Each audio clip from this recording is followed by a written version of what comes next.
as a CEC or a chief officer, I can't remember. And he's a man who is very professional. Honorable Speaker, as much as the leader of minority says they are giving experts to this government, these experts are Kenyans. And the leader of minority will agree with me, they are equally competent experts in UDA. But His Excellency the President purposed to broaden the base. And as Honorable Junet says, there have been many fundis in broadening the base. Because for a base to be broad and firm, it needs fundis who will fix to ensure that you have a strong base where good professionals like Dr. Oluga and others can sit in and serve Kenyans.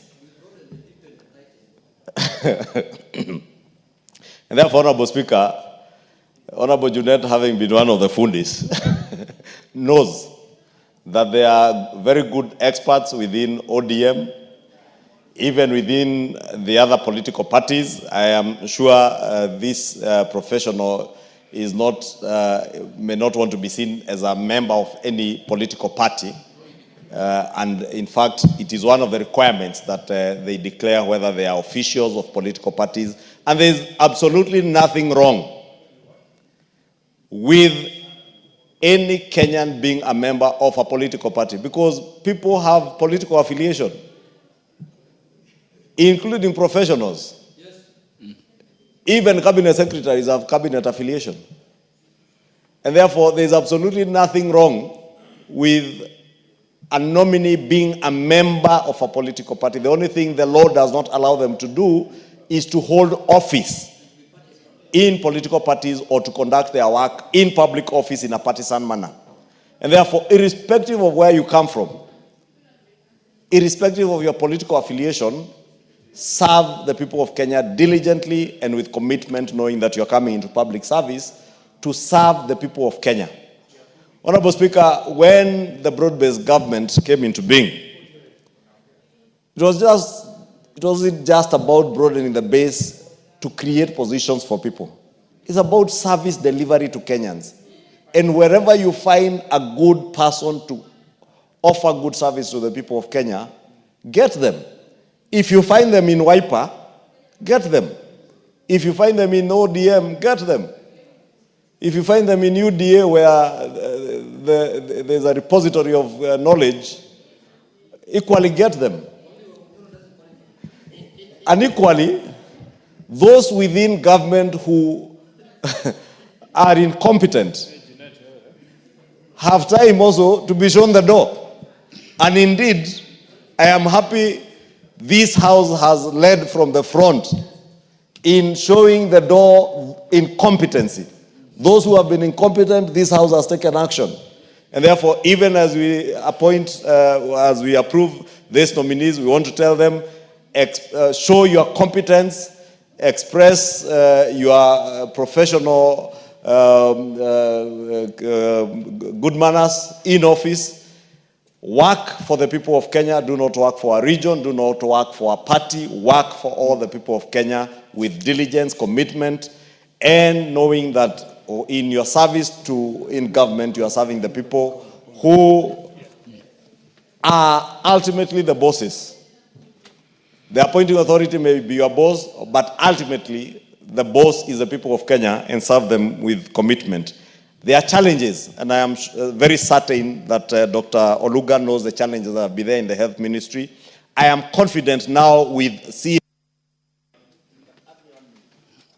Add the majority leader 1 minute to conclude. Thank you, Honorable Speaker. I was saying, Honorable Speaker, I am very confident with the leadership of CS Aden Duale at the helm now at the Ministry of Health. The issues that we have seen in the past, that house being nicknamed Mafia House, Duale and PS Oluga will clean out the mafia. The issues that we have seen, the challenges that have been there with the Social Health Insurance Fund, Honorable Speaker, I am very confident. My predecessor, Honorable Aden Duale, together with Dr. Oluga, have now what it takes to to combine the leadership skills and the wisdom of CS Aden Duale and the professionalism and experience of Dr. Oluga to fix what has not been right at Afia House, Honorable Speaker, and therefore support and urge all the members to support. Thank you. Thank you very much. What is out of order, Honorable Pukose? Honorable Speaker, having allowed the member for Rarieta, who Dr. Omoluka is a village from there, is a villager from that place, and knowing that we still have many other principal secretaries to approve, can I be in order to ask that we approve Dr. Oluka as principal secretary for health and move to the next approvals, and members can still contribute to those ones. Is it the mood of the House that the mover be called to reply? Yes. Will as many as are of that opinion say aye? Aye. Will as many as are of contrary opinion say nay? Mover, the ayes have it. Mr. Speaker, everything has been said. I reply. Thank you. Order, Honorable Oundo. Freeze there.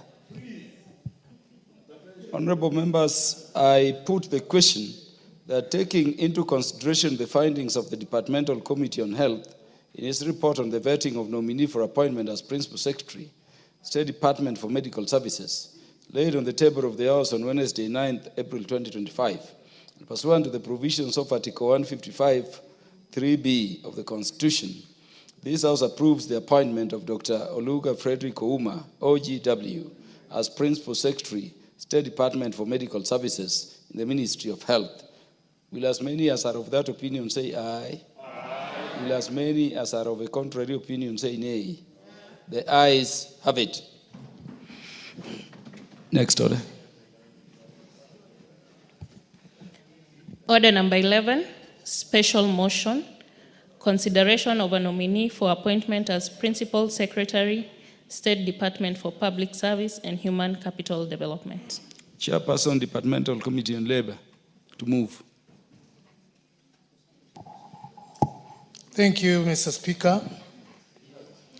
I write to move that, taking into consideration the findings of the Departmental Committee on Labor in its report on the vetting of a nominee for appointment as Principal Secretary, laid on the table of the House on Wednesday, 9th, 2025, and pursuant to the provisions of Article 155, subsection 3, subsection B of the Constitution, approves the appointment of Dr. Jane Kere Imbunya as Principal Secretary, State Department of Public Service and Human Capital Development.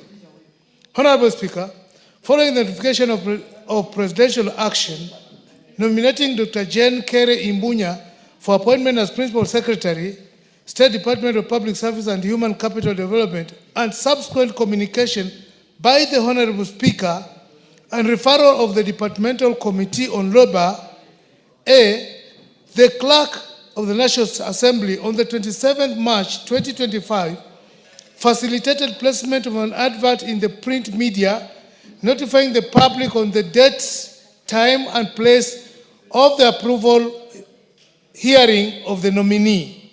B, in compliance with Section 6, subsection 9 of the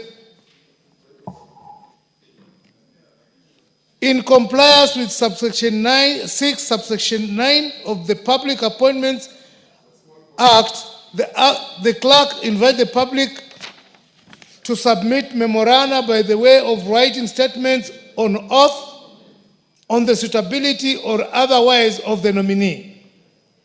C, in addition, the clerk on the 27th of March 2025 brought to the Kenya Revenue Authority, Ethics and Anti-Corruption Commission, the Directorate of Criminal Investigation, the Higher Education Laws Board. The Honorable Ken Chonga. Yes. The detailed report of the committee is already on the table and has been distributed to members. Kindly summarize, if possible, go to the resolution so that the House can make a decision. Much obliged, Mr. Speaker. Honorable Speaker, the committee, having considered the nominees' filed questionnaire pursuant to Section 6 subsection